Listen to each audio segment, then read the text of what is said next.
C'est aussi pourquoi je te parle souvent de mon vouloir, ce que je n'ai jusqu'à présent manifesté à personne. Tout au plus ils ont connu l'ombre de ma volonté, la grâce, la douceur qu'elle contient lorsqu'on l'a fait, mais y pénétrer, embrasser son immensité, se multiplier avec moi et pénétrer partout, même en étant sur la terre, au ciel et dans les cœurs, abandonner les manières humaines et agir de manière divine. Cela n'est pas encore connu. On va agir divinement. Divinement. On ne va plus agir seulement avec nos capacités, notre potentiel, mais avec la puissance de Dieu, les capacités de Dieu. Et ça, c'est pas connu. Et cela n'est pas encore connu. Ça y est, maintenant on m'entend.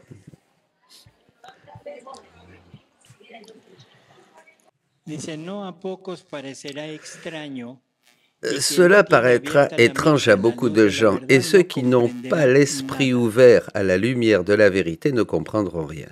Mais petit à petit, je ferai mon chemin en manifestant maintenant une vérité, maintenant une autre, sur comment vivre dans mon vouloir, et ils finiront par comprendre.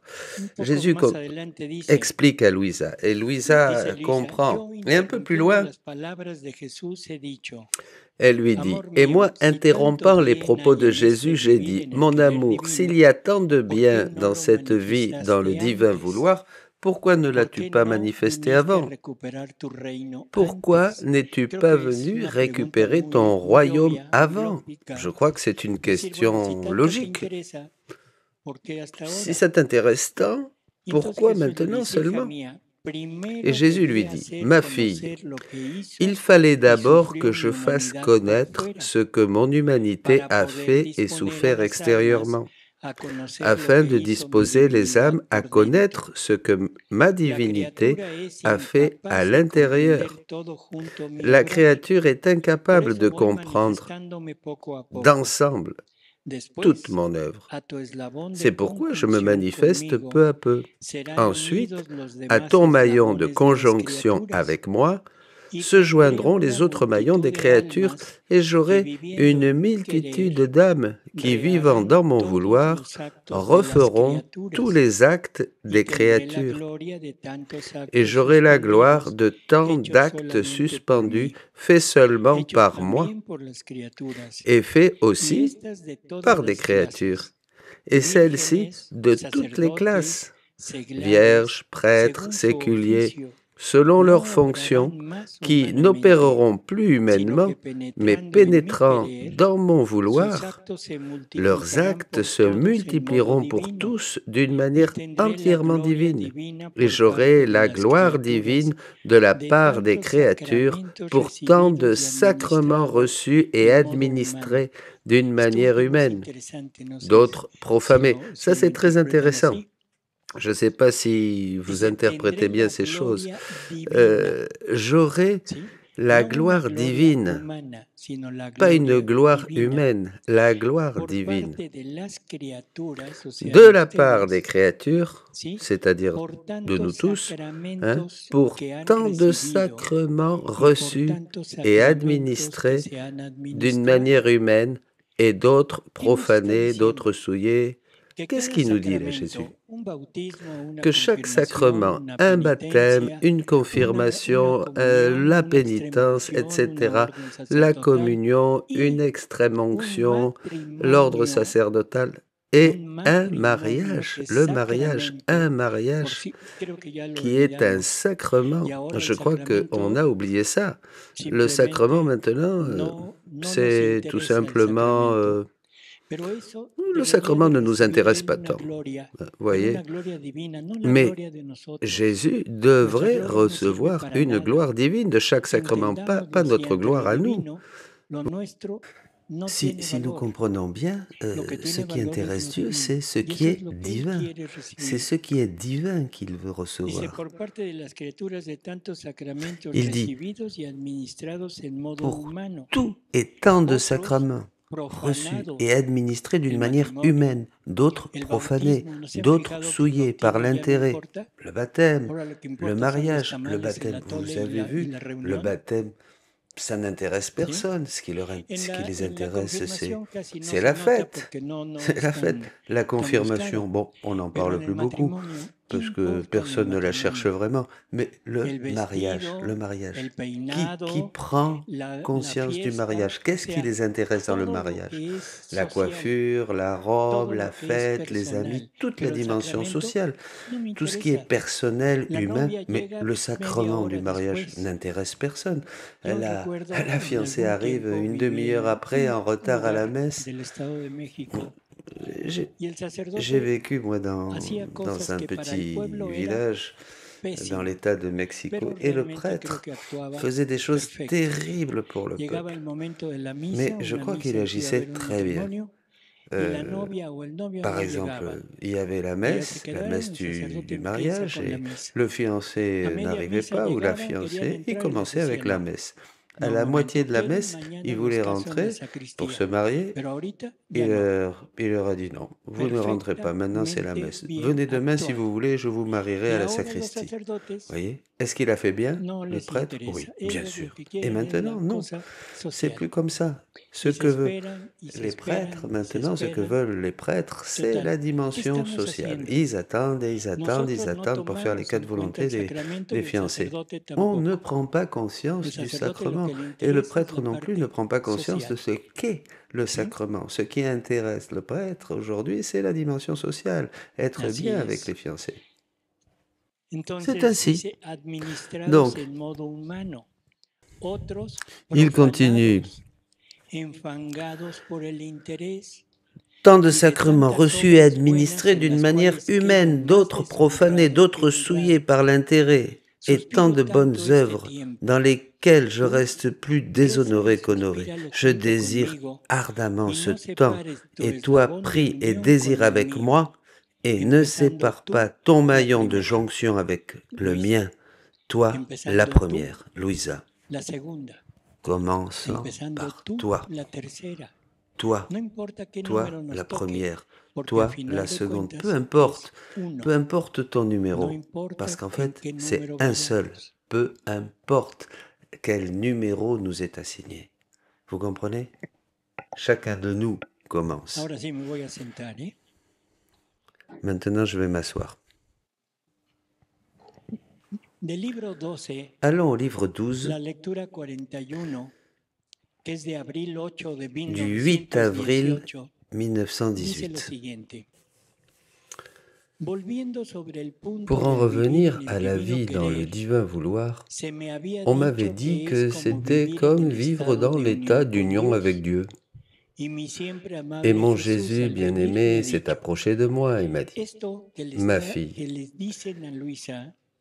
ce qu'il dit là, Louisa, ce que dit Louisa, c'est ce qu'on nous a enseigné. Je ne sais pas si vous vous en souvenez. On nous dit que la vie dans la divine volonté, c'est vivre cette union avec Dieu, cette union divine. Et Jésus lui dit, « Ma fille, il y a une grande différence entre vivre uni à moi et vivre dans ma volonté. » Et pendant qu'il disait cela, il m'a tendu les bras et m'a dit, « Viens dans mon vouloir, ne serait-ce qu'un instant, et tu verras la grande différence. » Après, Louisa dit, « Je me trouvais donc en Jésus. Mon petit atome nageait dans la volonté éternelle.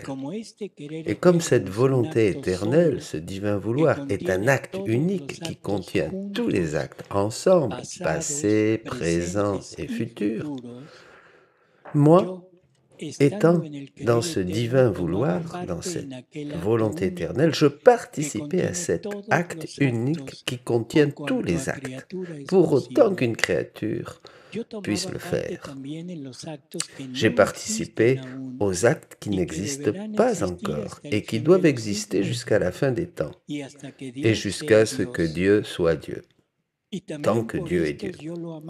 Et par eux aussi, je l'aimais, le remerciais, le bénissais, etc. Il n'y a pas un seul acte qui m'a échappé.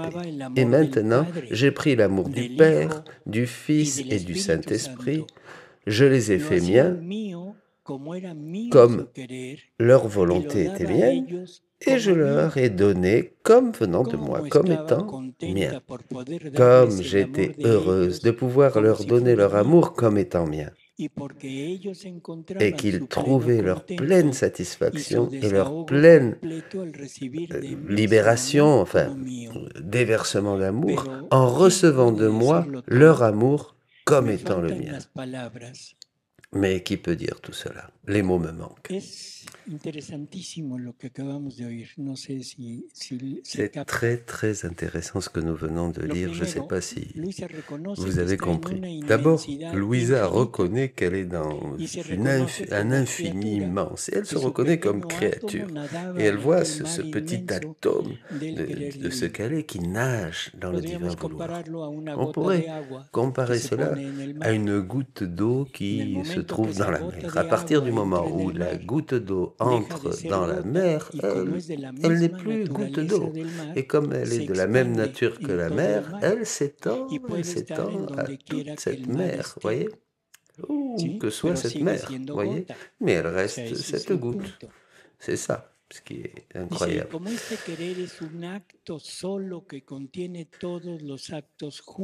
Et comme cette volonté éternelle est un acte unique qui contient tous les actes ensemble, passé, présent et futur, ça c'est encore quelque chose de très important qu'il faut bien comprendre. Dieu n'est pas dans le temps, Dieu est un éternel présent. Et dans cet éternel présent se trouve tout ce que Dieu a fait et fera. Dans son immensité, il voit tout, même ce qui n'est pas encore arrivé sur terre, voyez. Il sait si nous allons nous condamner ou si nous allons nous sauver. Oui, bien sûr, il sait. Il sait si le dernier homme qui vit sur la terre, je ne sais pas quand, va se sauver ou pas. Bien sûr qu'il le sait. Il sait combien de châtiments, combien d'épreuves il y aura jusqu'à la fin des temps. Il le sait. Et tout ça se trouve renfermé dans son acte unique. C'est ça la caractéristique principale de Dieu, d'avoir tout en un seul acte. À partir du moment où la créature pénètre dans ces choses, la créature va participer à tout cela. Parce que tout cela est produit par la volonté de Dieu. Vous comprenez? Donc, la créature s'étend, bien sûr, dans tout cela et prend part à tous les actes de la divinité. D'accord? Pardon, j'avais oublié la question. Disculpa. Pardon. Merci. Je comprends un petit peu mieux, mais je voulais savoir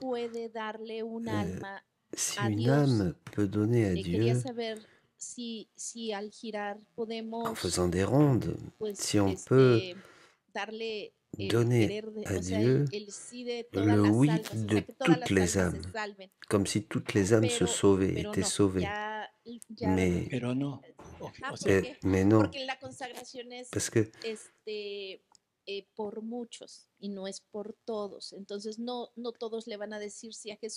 tous ne vont pas dire oui à Jésus, c'est impossible que toutes les âmes se sauvent, c'est ça.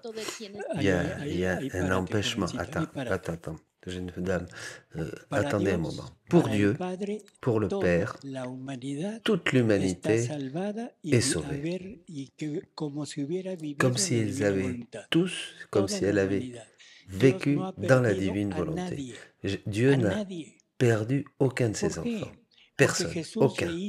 Parce que Jésus a refait la vie de toutes les âmes et de chacun d'entre nous et les a données au Père comme si elles avaient vécu dans la divine volonté. Sinon, la rédemption n'aurait aucun sens. Le Père a reçu toute l'humanité vécue par Jésus dans la divine volonté. Jésus a pris toutes les vies divines que le Père avait sorties de lui-même, de son sein, et il a vécu chacune de ces vies et il les a données au Père. Il les a livrées entièrement au Père. Et dit voilà la vie de chacun. D'accord? Alors là, maintenant, ça ne veut pas dire que tous soient sauvés. Jésus a donné toutes ses vies, mais nous pouvons nous condamner. Oui, bien sûr. Hein. Ce qu'a fait Jésus, c'est ce que nous apprenons à faire maintenant. Dans un premier temps, Jésus nous dit, tu peux te sauver. Tu peux arriver au ciel en faisant ma volonté, en passant par le purgatoire, certes, enfin, tu peux te purifier, oui. Et une fois que tu as été purifié, tu peux entrer au ciel, oui. Mais il ne t'enseigne pas et tu n'as pas participé à tout cela. Maintenant, il nous enseigne cela. Maintenant, il s'agit d'entrer, de connaître ces actes qu'il a faits, ces actes qu'il a refaits, et maintenant il nous dit, voilà, ils sont à toi, prends-les.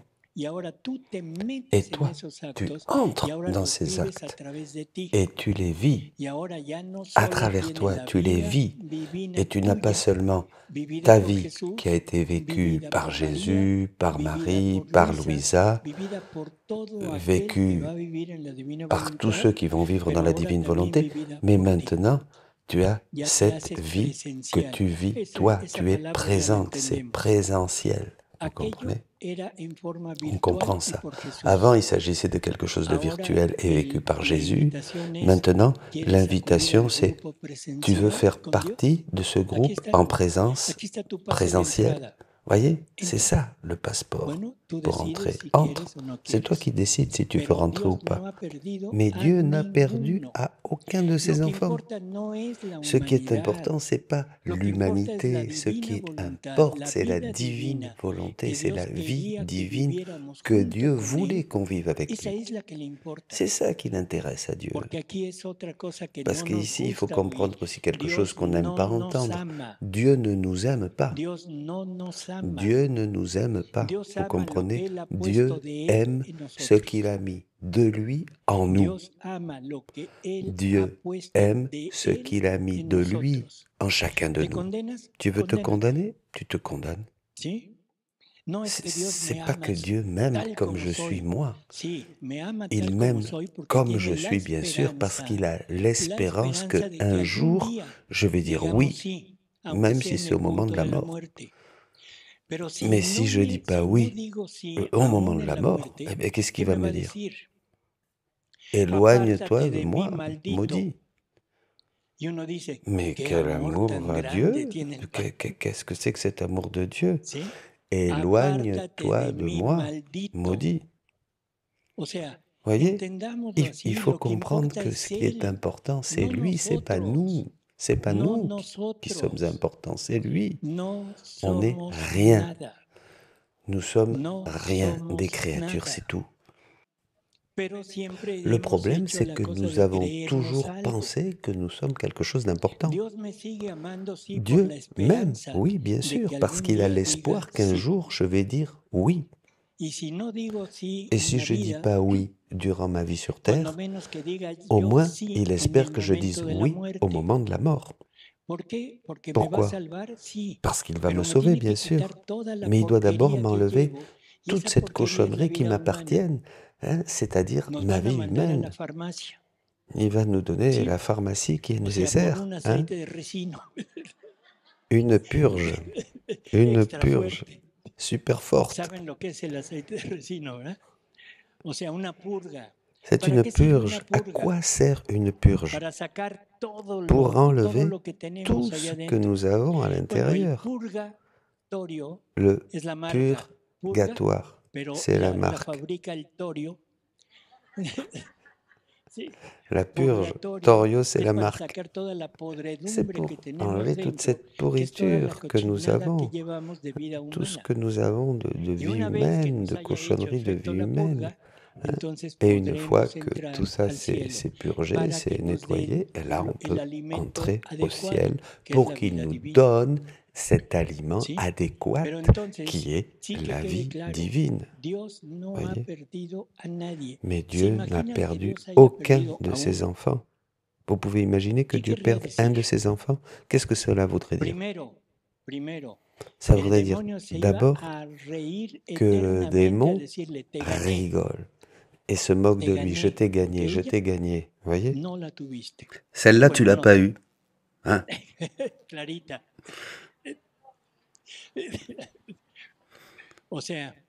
C'est-à-dire, c'est la première blague éternelle du démon. 2. Les vies que Dieu a décidé de vivre avec chacun de nous resteraient sans utilité. Vous comprenez? Ces vies-là resteraient inutiles. Donc, ça serait la plus grande douleur de Dieu, hein, que ces vies restent inactives. Dieu ne pourrait pas réintégrer ces vies en lui, parce que ce qu'il fait une fois, et il ne l'enlève pas. Ces vies étaient destinées à toi. Elles étaient pour toi. Tu la veux pas? Bon, ben tant pis. Mais Dieu resterait sans cette vie. Tout est en Dieu. Les siècles ne se termineront pas jusqu'à ce que tout ce que Dieu a sorti de lui soit pris. Vous vous rappelez cette lecture du roi qui a un grand coffre avec de la monnaie, et il met ce coffre au milieu de la place du petit village, et afin que le peuple vienne et prenne tout ce qui est nécessaire. Et puis au bout d'un certain temps, il appelle un de ses ministres et lui dit « Bon, ça y est, ils ont fini tout ce qui était dans le coffre pour donner plus ?» Non, il dit « Ils ont pris très peu. » C'est ça, Dieu. Dieu a mis dans un coffre des vies qui lui appartiennent pour que nous les prenions. C'est gratuit. Pas gratuit, ça coûte un peu, ça coûte un peu. Hein? Mais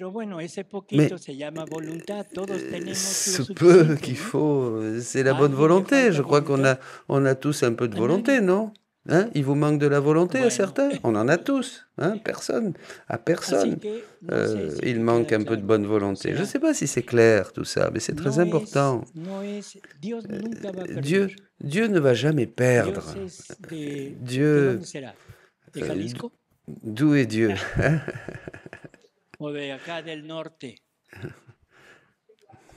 De chez vous?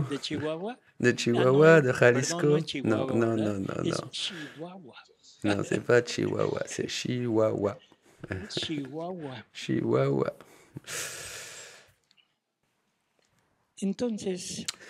Donc, Louisa dit, viens, lui dit Jésus, un moment dans ma volonté et tu verras la grande différence. Je me trouvais ainsi en Jésus, mon petit atome nageait dans la volonté éternelle. Comme cette volonté est un acte simple, comportant tous les autres actes, passé, présent et futur, je pris part à cet acte simple.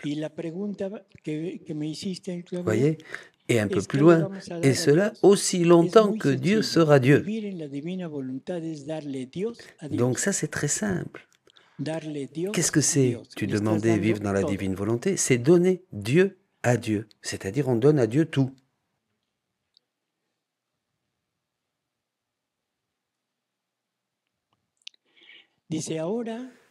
Il dit, Louisa, maintenant je prenais l'amour du Père, du Fils et du Saint-Esprit. Je le faisais mien, vu que leur volonté, leur vouloir est mien aussi. Maintenant, il s'agit d'une possession. Nous possédons, c'est quelque chose que nous possédons. Nous possédons l'amour du Père, l'amour du Fils et l'amour du Saint-Esprit. Et le divin vouloir, c'est-à-dire l'acte unique de Dieu est à moi, m'appartient. Qu'est-ce qu'on dit là? Ne restons pas au niveau des mots. Essayons d'aller plus loin. Qu'est-ce que je dis? Transcendons les mots. Qu'est-ce que je dis? Je vais posséder Dieu, je vais acquérir Dieu. Je vais être divin. D'accord? Je le faisais mien, dit le texte, comme leur volonté éternelle était mienne, et je leur donnais comme venant de moi. comme venant de moi. Qu'est-ce que Dieu va sentir au moment où une créature, vous, moi, lui dit « Je te corresponds, je corresponds à ton amour en te donnant tout ce que tu me donnes.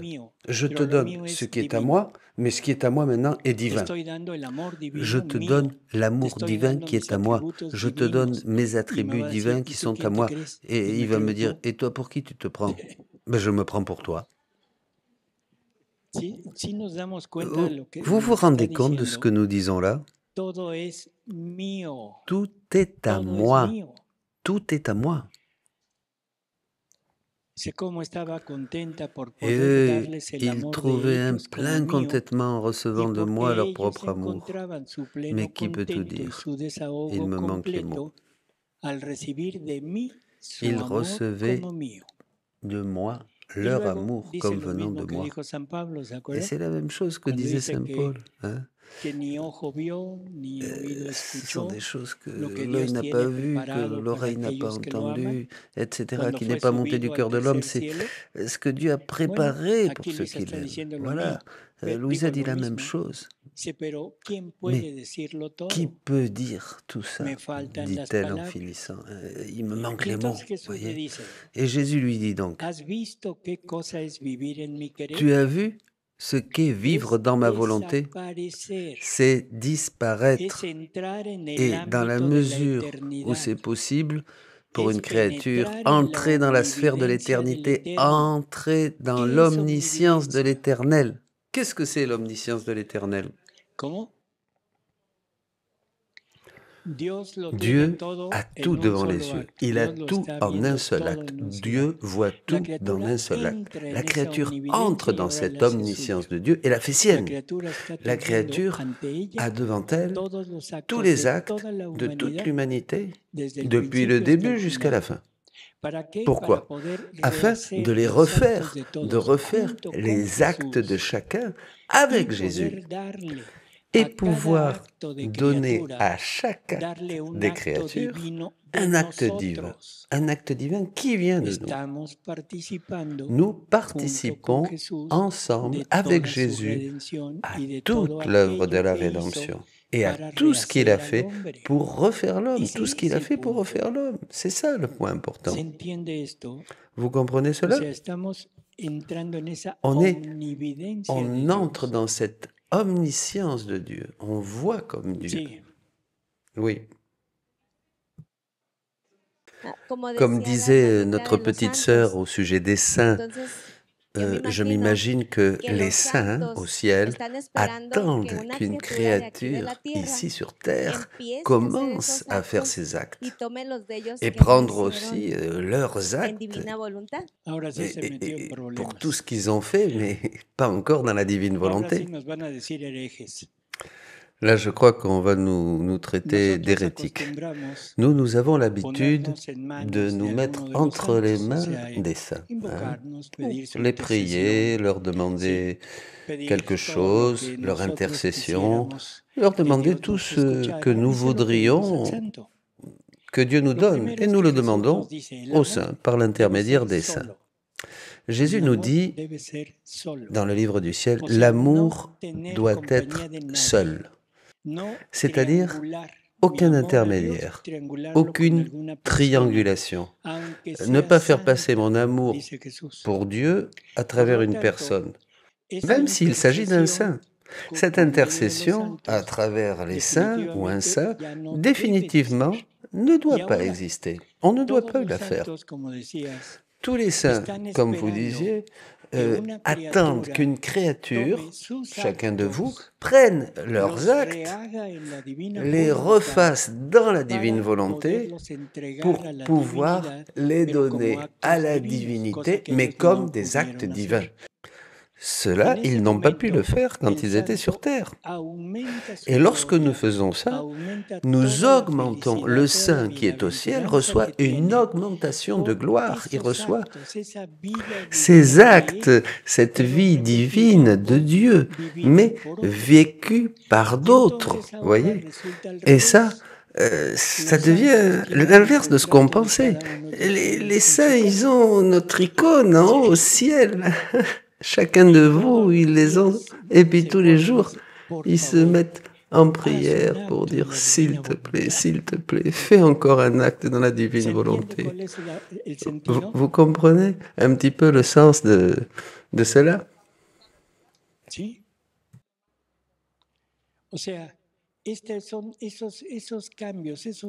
Ces changements, ces rondes dans cette ambiance de la divine volonté, c'est posséder, voyez, posséder. Et si je comprends ce que veut dire posséder, si je possède la vie divine, vous vous rendez compte? Je possède la vie divine. Donc tout ce que contient, tout ce qu'est la vie divine, c'est à moi. C'est à moi. Et donc je donne Dieu à Dieu. Vivre dans la divine volonté, dit Jésus, c'est donner Dieu à Dieu. On ne donne plus quelque chose d'humain à Dieu, mais on lui donne ce qu'il veut recevoir. On lui donne du divin, ce qui est à lui. Un exemple, si je comprends par exemple tous les défunts de ma famille, mes oncles, mes parents, mes grands-parents, etc., etc. Et moi, maintenant, dans la vie, dans notre vie et de ma famille, il y a eu beaucoup de misère et beaucoup de choses terribles. Et chaque année, pour l'anniversaire de la mort de l'un ou de l'autre, on célèbre une messe. Je peux donc refaire leurs actes de chacun d'eux et les offrir à Dieu, même s'ils ont été les pires. Oui, même s'ils ont été les pires, bien sûr. Parce que nous, on pense aux saints, on pense aux prêtres et tout ça, mais bon, nous sommes le peuple de Dieu. Et on peut en sortir beaucoup du purgatoire comme ça. Non, parce que tout le monde pense que s'ils sont baptisés, et bon, voilà. Et si on leur célèbre la messe le jour de la mort, qui se trouve à l'église, eh bien ça y est, ils sont sauvés. Non. Si moi, je participe à cette présence de Dieu, à cette omniscience de Dieu, mes actes, depuis que Dieu est Dieu, et tout le temps que Dieu sera Dieu, mon acte est un acte qui s'étend dans l'éternité, vous comprenez? Donc, ce que je peux faire, c'est aider Adam à se sauver et aider le dernier homme qui vivra sur la terre à se sauver aussi, et toute l'humanité. Vous voyez, ce n'est pas à celui que je désire sauver, ou c'est toute la famille humaine que je peux aider avec ses actes. Alors, il ne s'agit pas de le sauver par la force, attention, mais dans la divine volonté, il y a quelque chose qui est un petit peu contradictoire. La Vierge, dans ses apparitions, montre aux voyants, surtout aux enfants de Fatima, leur montre l'enfer. La Vierge leur montre l'enfer et voit comme les âmes tomber comme des flocons de neige, tomber en enfer. Et Jésus, dans un passage du livre du ciel, nous dit qu'il y en a très peu qui se perdront. Ah, alors, qu'est-ce qui se passe? Jésus va dire, maman, tu ne dis pas la vérité, tu es une menteuse. Et la Vierge va dire, attends, Jésus, tu dis pas la vérité. Où est la vérité alors? Comme des flocons de neige, les âmes tombent en enfer, ou alors très peu? Eh bien, les deux. Les deux. Une grande partie de l'humanité est au point de tomber en enfer, bien sûr, au point de tomber en enfer. Mais si nous nous souvenons de ce qu'a fait Louisa avec Marie quand Jésus était au Jardin des Oliviers, Louisa a demandé à la Vierge Marie qu'elle l'accompagne pour être aux portes de l'enfer et donner à toutes ces âmes qui tombent dans l'enfer les plaies, l'amour, le sang de Jésus pour qu'elles puissent dire oui, pour que ça leur serve afin de dire oui, même si c'était les pires, même si c'était les pires, voyez? Donc, il y a beaucoup d'âmes qui tombent, c'est vrai, mais il y en a peu qui sont obstinées au point de dire non, vous comprenez? Rappelez-vous que le moment de la mort, c'est ce moment où cet instant, juste avant la mort, c'est ce que Jésus appelle la pêche miraculeuse. Vous vous rappelez de ces lectures? Ici, à ce moment, se présente Jésus plein d'amour devant sa créature. Il lui montre, il lui explique tout ce qu'il a fait pour elle, tout ce que Dieu a fait pour elle. Il lui dit tout ce que l'homme a fait, tout l'homme, l'humanité, et il lui donne une raison divine, une lumière particulière pour qu'il puisse comprendre les choses telles qu'elles sont, et pas comme il pensait qu'elles étaient. Vous voyez? Et après, il lui pose cette question, est-ce que tu veux être avec moi pour toujours, oui ou non? Et si l'âme dit oui à ce moment-là, peu importe de qui il s'agit, elle se sauve. S'il dit non, si elle dit non, il se condamne. Mais toute cette aide de Louisa, à ce moment, au moment de l'agonie à Gethsémani, c'est fondamental, c'est très important. Rappelez-vous que les actes faits dans la divine volonté sont une armée qui agit continuellement contre l'ennemi. Voyez, c'est cette bataille spirituelle dont nous parlons toujours. Et cette bataille spirituelle se fait avec vos actes. Vos actes. Ne vous laissez pas vaincre. Ne vous laissez pas vaincre. Voyez, le démon est... Vous savez ce que c'est qu'une botarga? C'est un vêtement de fête, un vêtement grand. Nous l'avons fait puissant. Nous lui avons donné de la valeur et de la force pour nous vaincre. Voilà, non. Le démon ne peut rien. Il peut rien contre une âme qui est décidée à l'affronter, voyez. À partir du moment où l'âme lui dit « fous le camp », il fout le camp. Vous voyez? C'est le père du mensonge, c'est le père de l'orgueil. Voyez? Et il n'accepte pas qu'une créature qu'il croit inférieure à lui se moque de lui, le méprise. Il ne supporte pas parce que c'est le père de l'orgueil. Voyez? Et je parle d'une créature normale, mais une créature, un enfant de Dieu qui vit dans la divine volonté, mais arrêtez. Il ne va même pas essayer de la chatouiller, voyez? Ni la chatouiller. Il fuit. Non, il fuit pas. Tu lui bottes le derrière et il fout le camp. C'est un peu comme le spray pour les moustiques. Pchit, pchit, voilà.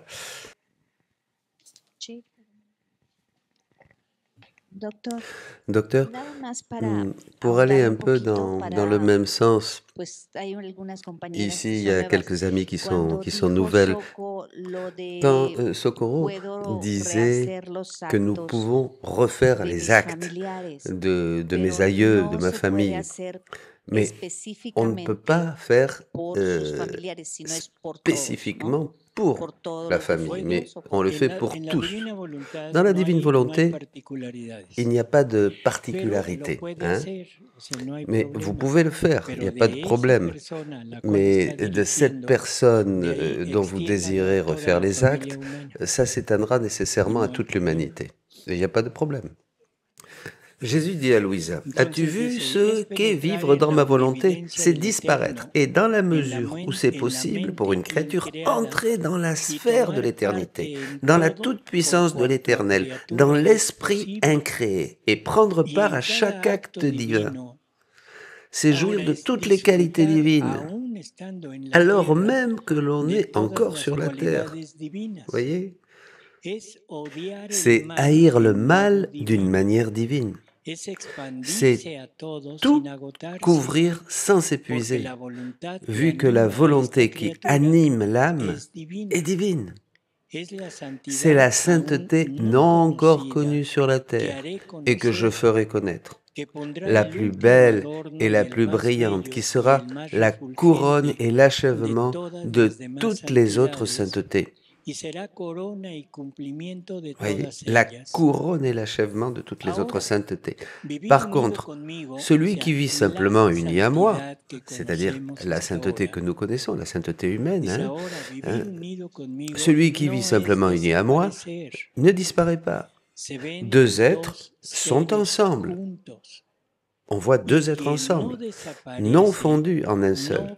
Quiconque ne disparaît pas ne peut pas entrer dans la sphère de l'éternité pour prendre part à tous les actes divins. Réfléchis bien et tu verras une grande différence.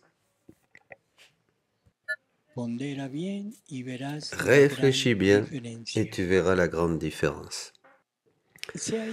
Est-ce que nous commençons à comprendre donc? Votre silence me tue. Pardon si je dis les choses comme ça, mais je pense toujours de choses à la fois. D'abord, je pense, incroyable, tu as très bien expliqué. Ils ont tous compris. Mais ensuite, tout de suite, je me mets à penser, en fait, non, ils n'ont rien compris. Tu n'as rien dit de compréhensible. C'est pour ça que je dis, le silence m'intrigue toujours. Voilà. Après la messe, nous aurons une session de questions-réponses. Plus que des questions et des réponses, quelquefois, c'est plutôt des commentaires. Commencez à penser, à méditer. Et surtout, maintenant que nous allons à la messe, que nous allons recevoir, qui allons-nous recevoir? À Jésus. On va recevoir Dieu, le Père, le Fils et le Saint-Esprit, Jésus, Maria, tout le monde, tous, parce que quand il y en a un, les autres sont là aussi. Et si Jésus est le Verbe éternel, incarné, bien sûr, le Père est là, le Fils est là, l'Esprit Saint est là, vous comprenez? Et ils veulent venir chez vous pour être avec vous, dans une relation d'amour, d'intime, pas pour que vous leur chantiez quelque chose. Après la communion, ils n'attendent pas, les trois personnes du Saint-Esprit n'attendent pas que vous chantiez, et qu'une fois que la messe est terminée, hop, vous sortez et sur le porche, on parle de politique, on parle de football, on parle de tout ça. Ouais, bah, je dis ça parce qu'il y a eu une dame qui m'a dit que son mari n'était pas venu pour voir le match de boxe. Bon, vous avez à l'intérieur de vous la divinité. Donc nous allons nous mettre en présence de Dieu. Et qu'est-ce qu'il y a à comprendre? Et vous allez dire, oh là là, j'ai aucune idée. Bien sûr. Donc, pour que cette communion soit vraiment féconde, faites cela.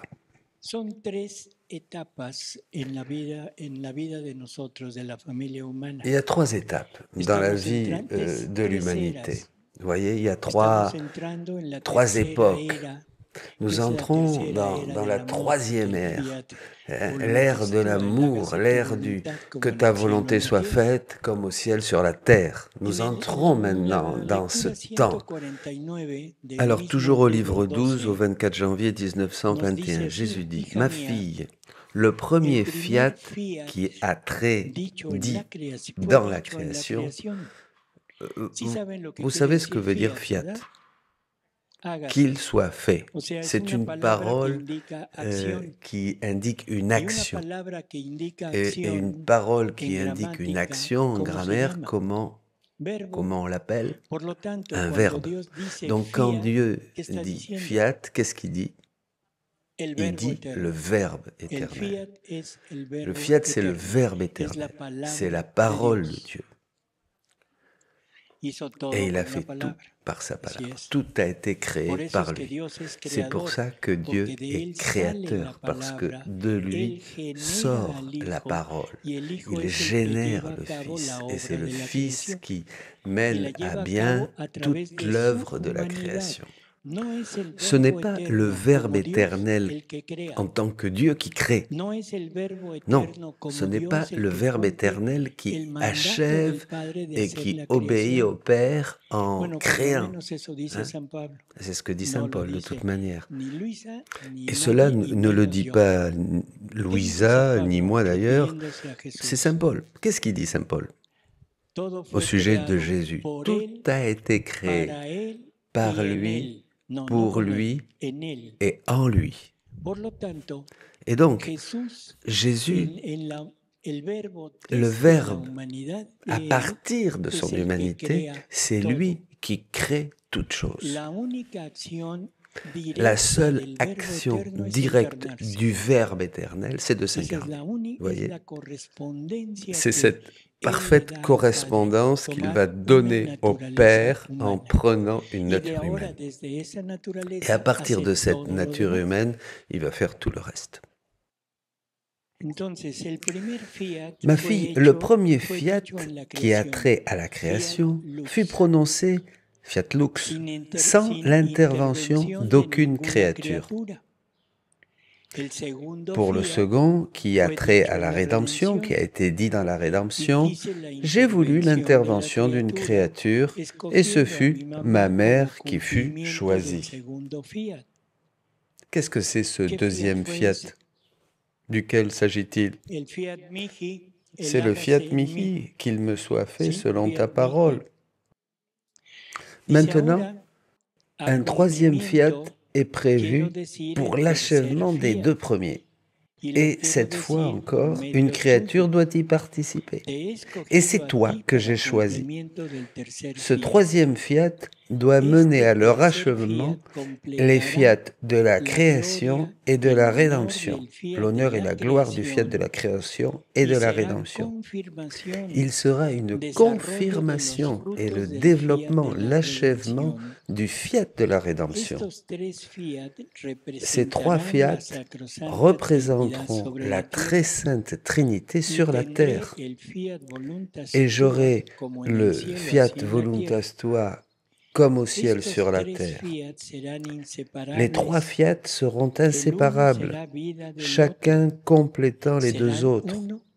Ils sont un reflet de la très sainte Trinité, ne faisant qu'un et en étant distincts entre eux. Mon amour et ma gloire réclament ce troisième fiat. Ma puissance créatrice, dont sont issus les deux premiers fiat, ne peut plus se contenir et veut que le troisième fiat s'avance pour compléter le travail. Autrement, les fruits de la création et de la rédemption demeureraient incomplets.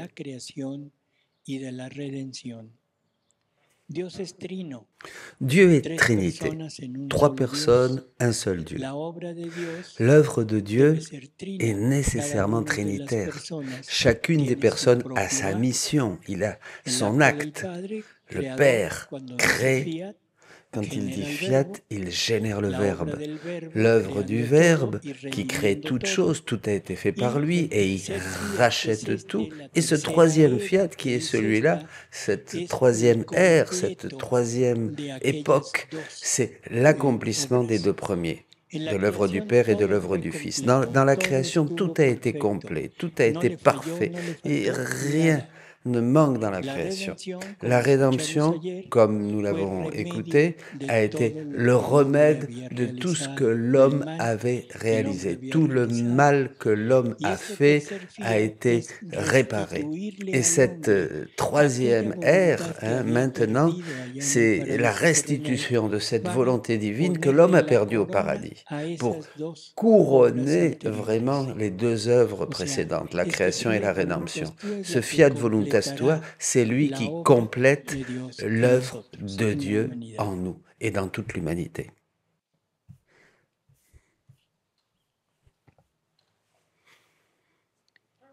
Et maintenant la grande question, de quoi avons-nous besoin pour entrer dans ce troisième fiat?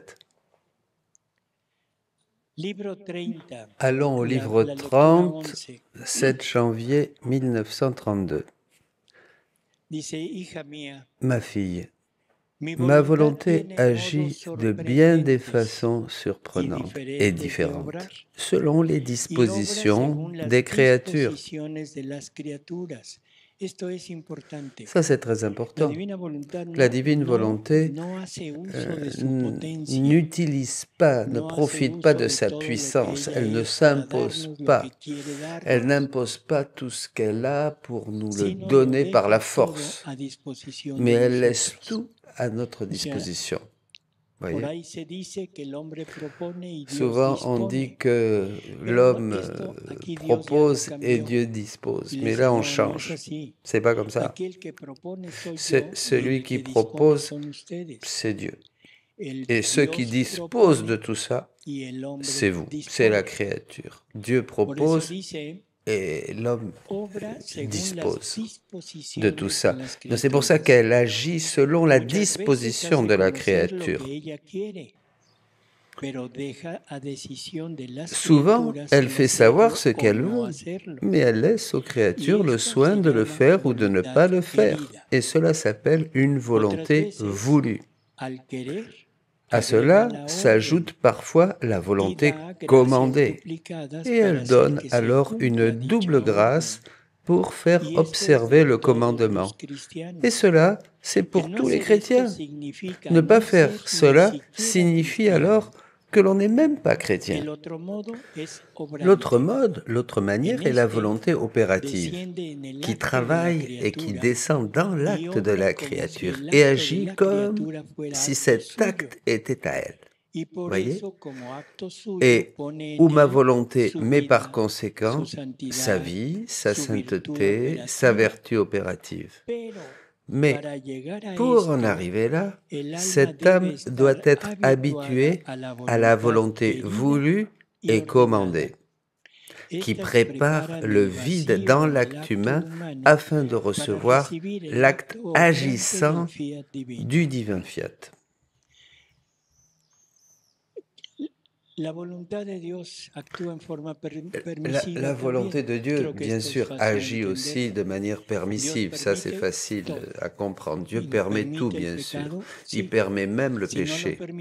S'il ne permettait pas le péché, nous ne pourrions pas pécher. Donc, cette volonté permissive se manifeste à travers le libre arbitre que Dieu nous a donné. Ce libre arbitre me permet de dire non à Dieu. Je ne veux rien de toi. Je veux vivre avec mes misères, comme nous en avons parlé, ou alors lui dire oui, oui, je veux, et je me mets en syntonie avec ce que tu désires. Cette volonté, c'est pour tout le monde, voyez. Et la volonté voulue. Qu'est-ce que veut Dieu? Dieu peut avoir un désir de quelque chose pour quelqu'un. Dieu veut que certaines personnes fassent certaines choses. Par exemple, qu'une soit prêtre. Mais la décision de l'être ou pas, ça dépend de la personne. Il met le don, il donne le don de la vocation, vous connaissez ce que ça veut dire, la vocation, mais c'est la personne qui doit dire oui ou non. Qu'est-ce que c'est la vocation ? C'est l'inclination que nous avons pour certaines activités, certaines choses, certaines connaissances, voyez. Mais cette vocation vient de lui, c'est lui qui nous l'a donnée. Si nous acceptons cette volonté voulue de Dieu, à ce moment-là, il a préparé des grâces, des dons, des qualités, tout un tas de choses pour que cette personne, cette créature puisse amener à bien ce projet. Par exemple, être prêtre.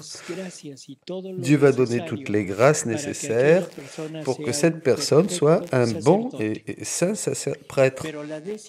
Mais la décision, je le répète, ça appartient à la personne. Et il se peut que la personne dise non, je veux vivre ma vie. Voilà. Ça, ce n'est pas une faute. Cela n'est pas un péché non plus. Mais ce qui se passe, c'est que tout ce que Dieu avait préparé pour cette créature, pour cette personne, eh bien, il ne lui donnera pas. Voyez ? Parce que ça aurait été complètement inutile de lui donner des choses s'il ne s'en servait pas. Par exemple, les commandements. Fais cela. Si tu le fais, tu as ça, et si tu ne le fais pas, tu es en faute et tu en payeras les conséquences. Voilà. Maintenant, pour passer dans cette autre dimension où la divine volonté est opérative, elle vient faire sa vie dans la créature et elle vient participer à tous les actes de la créature.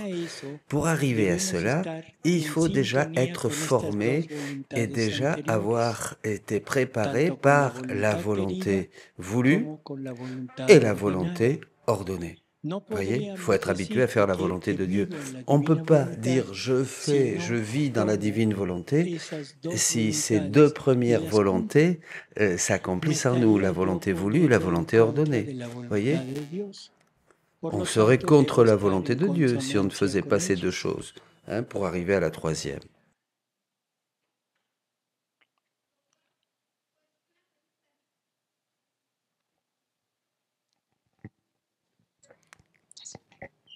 Une question?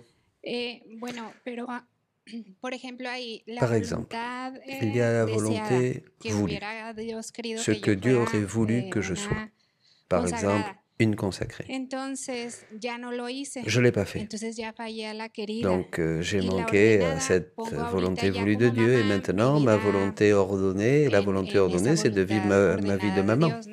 C'est là que je dois faire mon effort, vivre en état de grâce et vivre, bien sûr, maintenant dans la divine volonté. Mais souvent, quand on n'est pas dans cette grâce de Dieu, on ne voit pas bien quelle était la volonté, quelle est la volonté voulue de Dieu. Vous voyez? Et on n'arrive plus à être en syntonie avec Dieu. On ne voit pas cette volonté voulue. C'est pour cela, oui, bien sûr. Le passé, au passé. Tu ne savais pas, tu ne l'as pas fait, peu importe, c'est pas ta faute. Tu as dit non, c'est tout. Maintenant est l'important. Qu'est-ce que Dieu veut pour toi maintenant? Qu'est-ce que Dieu veut pour chacun de nous maintenant? Maintenant, si, il me le dit clairement, il me parle. Il me donne quelque chose qui est très spécifique et que tout le monde n'a pas. Une grâce particulière, vous voyez? Même si tout cela est très connu, nous sommes quand même des millions et des millions sur Terre. Et peut-être il y aura un petit pourcentage, 1 million, qui connaîtront cela. Voyez? Alors, qu'est-ce qui se passe? C'est que Dieu nous donne sa volonté maintenant. Tu la veux? Voyez? C'est là où vous devez dire oui ou non à la volonté voulue de Dieu. Si vous dites oui, il va vous donner tout ce dont nous parlons et tout ce qui est dans le livre du ciel. Si vous dites non, c'est pas votre faute, c'est pas un péché, mais il ne vous donnera rien de tout ce dont nous parlons. Merci. Oui, pardon, comment puis-je savoir discerner quand c'est la volonté voulue de Dieu dans la vie pratique? Tu ne veux pas discerner. Elle va arriver à toi comme une intuition, comme un appel intérieur. Le meilleur exemple, c'est la divine volonté. Tu ne connais rien, par exemple, de la divine volonté. Mais un jour, tu en entends parler et tu vas te dire, tiens, je vais voir qu'est-ce que c'est. Tu commences un peu à découvrir et cela, tu te sens attiré, tu te sens appelé à découvrir davantage. Voilà l'appel de Dieu. La décision, après, c'est la tienne. C'est toi qui choisis. Si tu commences à lire, si tu commences à connaître, si tu te sens attiré, c'est Dieu qui te dit, voilà, ça c'est ce que je veux pour toi. Ouais. Et c'est à ce moment-là que tu décides, oui ou non. Tu continues ou tu continues pas. D'accord? N'attendez pas un message WhatsApp. Allez, on va à la messe.